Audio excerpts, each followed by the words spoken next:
মন্ত্রী মন্ত্রী বল ক্রমে বল আপনার আগমন বেশ সবাই ক্রমে বল অনদত্তর পুত্র কুমার সৌরাজ্য নিগয়ের হেতু অরণ্য রয়েছে বর্তমান যেও ক্ষুধাতুর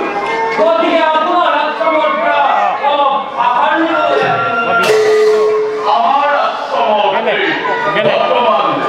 দৈত্যের ক্ষেত্রে হয়তো একবার বিবাহ করে মুখ ভিডিও করে নৈবেদ্যকেই এইটুকু আপোনাৰ ডবাটো